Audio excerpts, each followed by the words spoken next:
I made this call. It was a couple chapters ago. I predicted that Yuna was going to have an utter defeat. It was inevitable, given who he was facing. Now, I had hopes for the Dark Disciples, but as it were, they weren't special enough. As get information from Zeno himself, it seems that 50% is kind of what he really would prefer for anybody that ends up having, these double powers. And I'm guessing that's when it actually starts to show when you get to 50%. But in all of this, it was a very vicious, yet to me, not surprising chapter. Because like I said, when I did my whole prediction about Dark Disciples, I was more confident they were going to be of value because of the whole 40%, but it looks like 50% is really kind of like where the line starts of like actual devil significance. Meanwhile, I was like, well, if they somehow beat the two Dark Disciples, they still have Zeno. And I absolutely did not doubt at any point that Zeno wasn't going to have an excellent play, that Zeno wasn't going to just, flexing his absolute level of authority and power, which he ended up doing, because the difference between the Dark Disciples is we don't know how many Dark Disciples there are. They can come in mass. I think an easy way to describe them, kind of like you got like the Espada, and each of them had their own little crew.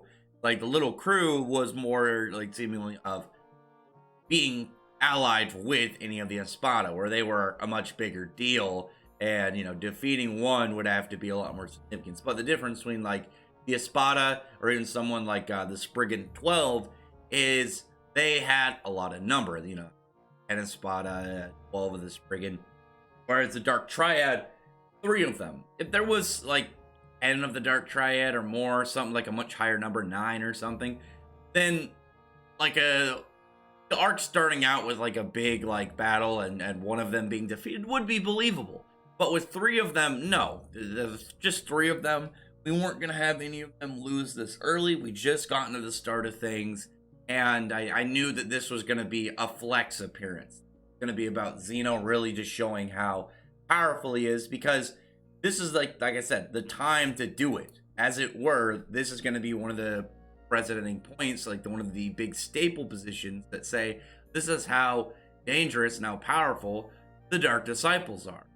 Sorry, the Dark Triad, rather, not the Dark Disciples. Anyway, because of this, the level of like influence and like pressure that I thought he was going to put in there, because this is going to be kind of where we gauge off some of the Triad, didn't say Dark Disciples this time, some of the Dark Triad at really what their level is, and he didn't disappoint. Now, like it all just kind of starts out like has like a little bit of a flashback. And we saw during the whole initial one that like members of the Dark Triad and their crew, marching in to take over Spade Kingdom, and the person in the front who, as saw with the big cloak, ends up being revealed as the man himself, Zeno. And you can see the members around him. He's got 6 people around him. I'm guessing each of those are going to be Dark Disciples, maybe the base ones he had. And you can see the one with long hair. You can see one looks like a mohawk. I'm guessing that are those 2 are Godaroys and Foil, who are dead and defeated. Now those 2, like I said, gone, and them with their position, I don't think it really matters. At the end of this whole Spade War, I would like there to be some Dark Disciples that have like a significant position. Like maybe not like, oh yeah, they're all captain level. It's somebody that, when it goes back to thinking about it, it's not just the Dark Triad and Nagicula that we really consider. You can probably get some Dark Disciples of value that you can make. Man, I really liked that character and this one over here. As long as it's not just 3 or 4 characters, to hold over an entire like war, then that'll make me happy. Meanwhile, then we just have Zeno like marching out on him. But when he says that 50% is really like where he thinks that the bar should start, because it's like there's no point in bringing anyone that isn't over 50%. And when he does his own amount, like 55, you see like a horn and like the wing and whatnot, because once he like had just unleashed just like a big bone spike like barrage attack, it's not looking good for a lot of people. Is able to cut some of the bones, but like Klaus and Latoile like both got skewered. And Latoile, I'm a little bit indifferent because I admitted, you know, I like her character, I like her design. She's got a cool magic. I don't know if she's gonna survive this. I mean, she wasn't like a prominent member of the Golden Dawn.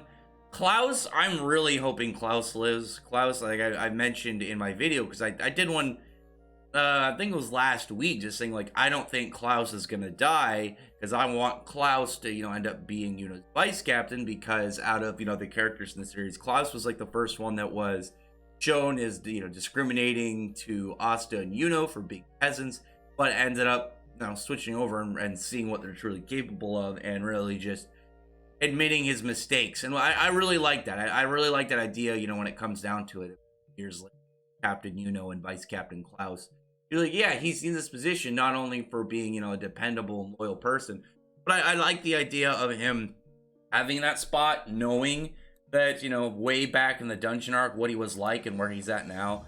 But it's not looking good for him. I mean, he could survive if they get a healer on the scene, but I don't know. I mean, you could pull something out like, you know, because he's got iron and steel magic. Like, oh, maybe he uses like the, you know, the iron in his body in order to like close the wounds, something like that. You know, because obviously there's iron and blood, so maybe he could do some weird pseudo recovery kind of magic with it. It's possible. I don't really see it very likely. I mean, he's more than likely dead. I would like to hope though that he's still alive.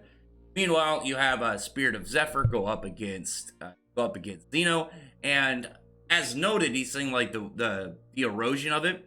And you can see like the little vibration lines around it. So from what I can tell, using like the wind to create essentially like a wind chainsaw. I don't, again, further of my evidence that it's based off of Celie Schneider, at least got some inspiration from Bleach, and that maybe it is an arrow, and maybe it will be upgraded to that at some point, who knows. Meanwhile, you have Xeno, like he gives a very, very, very blunt explanation of, and I agree with him, because I saw the spoilers for this chapter a couple days ago, and I saw like the in translation. People were down in Yuno, but Xeno says it perfectly. It's like, it's not that you're weak, it's that I'm very powerful, which obviously, yeah, he is in fact very powerful. If you can beat a captain without taking your hands out of your pockets, like, yeah, of course you're strong. But as said, noted that, like, he says 55%, and he's got a horn, he's got a wing, and it's extending out like over his, like, much more over his chest. It's going on one of his legs. I would imagine that the 50% is like where Asta's like standard black form is at, and then 55% is where he gets that, you know, slightly progressed form that we saw like when he first used it for Devil and whatnot. Just getting that extra horn, and it's spreading down to his cloak and stuff. Just because like it would make sense, because he says like, oh, you know, 50%, you know, it's kind of like the bar. So 50% is probably when they start getting, you know, horn, a wing, and then anything beyond that is more, obviously more significant. I gotta say though, the devil side to him looks cool, but I like the bone side more. I like the like the skeleton wing, but also like the really cool, like, I don't know what kind of bones those are, but just big jagged bones coming out of his back. I think that looks really cool, but I really like the, you know, black and white kind of design set up to him, with, you know, one black sided wing and horn, and the one white bone side of wing and horn. It just looks really cool. And then he pulls out like this bone rapier like weapon. We can confirm that he has at least one hand. His other hand is still in his pocket. He's reminding me so much of in that aspect of Mard Gear from Fairy Tail, and like, you got all the way up for what was it, like 16, 17 chapters of him just, actually it's more than that, it was like 20 something chapters of him just beating the hell on people, just thrashing everybody. And then when it came down to it, finally he's like, okay, time to get serious. And then he puts his book down, and it's like, I just realized he's been fighting with one hand this entire time. But that seems to where we're going with Xeno. When he finally busts out a hand, he's got this sword cut Spirit of Zephyr clean in half. And then here comes up Ralph, and he just sees Yuno skewered and laying as the Golden Dawn HQ was decimated. I imagine William gone. And Yuno, and again, maybe Klaus are going to be the only ones to live. Yuno is definitely still alive. His grimoire is still there, so he hasn't died yet. Plus, I don't think that he's gonna die. I mean, absolutely not. I don't think he's gonna die like this early in the series. If this was like near the very end, I would find it more believable. But at the same time, I know some people are like, oh, they should have now kill him off and have Luck or Leo be his rival. And I like Luck and I like Leopold, but really, there's no rival in the series that can counter Asta and push him as much as Yuno. Yuno is his primary like reflected opposite, and not only that, they have such good synergy and they're passed together. I don't think Yuno's gonna die, but this is really gonna like set him a much more serious, I think, darker tone, because now he just got promoted. He just got to this vice captain position, and then he immediately got all these members of the Golden Dawn. Like, he wasn't able to save them. A lot of the I can imagine that maybe some of them are alive, just like kind of some random no names that maybe didn't get skewered but were beaten by the Dark Disciples off, and maybe they lived. But I mean, in reality, like the Golden Dawn was decimated. They're absolutely decimated. I know some people are saying like, but if you zoom in, you look at his grimoire, like that four-leaf clover is black. I don't think so. I think that's just the angle. It would be a really, really weird writing choice, I think, for Tabata to just give a 5-leaf clover grimoire. Plus, if he went 5-leaf, he would just be like a depraved, dark version of himself, and he wouldn't have anybody to undo it like we did with Atri. Asta's not around, so I mean, like, what are they gonna really do there? Just confine him and keep him off until Asta comes back? I don't think so. I'm guessing Ralph is gonna have some form of healing magic, maybe like a Phoenix robe. We already know he's got fire magic, and from this, like, I think the utter and raw defeat is gonna really push into getting to into a better position, because even though he's lost almost, or fight with Mars. I mean, he was losing 1v1, but it was a team fight, and not like Asta would have won by himself. And and him just had the perfect teamwork together. As that, well, they had a perfect kind of like back and forth. I don't know if it was like the correct team, but as that is, like, this is different. This is a complete and total crushing 100% solo defeat. And even if you count it as a team fight, it's like Xeno just mauled all of them. There was no real fight. It was a massacre. It was him just running through them, because, like I said, it was going to be the first display, really visual display of a Dark Triad member. And we saw them, we saw just specifically Xeno, the same guy, decimate the Diamond Kingdom, but we only saw the aftermath. This was the straight showing of it. And not only did he, he defeated William super easy, but he mauled Yuno, and he just left him there skewered up inside of, the remains of the Golden Dawn base. It's definitely like a really savage way to start the arc, and like I've said like a couple times before, with the Elf Resurrection arc, it was that whole saga. It was more on the mystery of like what happened and really like who was in the right or the wrong, and everything revealed about the Word Devil. So like I think a lot of you didn't really get character depths rather in that, because that wasn't really the theme.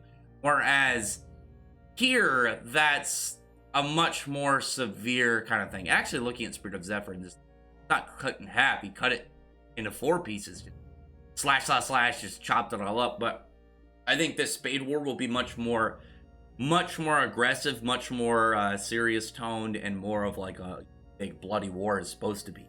But from this, I'm guessing he's gonna end up going down a little bit of a darker route, because like I talked about in a video I did yesterday, might have been Friday, but it was essentially talking about how, like, in Asta's display, as soon as the time skip happened, he was regarded and displayed as this hero, this heroic person who showed up, saved all of these innocent people, whereas failed to protect his own, and he got utterly destroyed by this character. I don't really think there's anybody in the Clover Kingdom right now that can take Xeno. The only person I could see logically right now, because we don't have Julius, is if Wiggleon has Spirit Dive, I think he could 1v1 Xeno. I'm at least like this 55% one. I don't know if he'd win, but I think he's the only one right now that we could see stand up against him. I don't think any of the captains could hold up 1v1 against one of the Dark Disciples right now.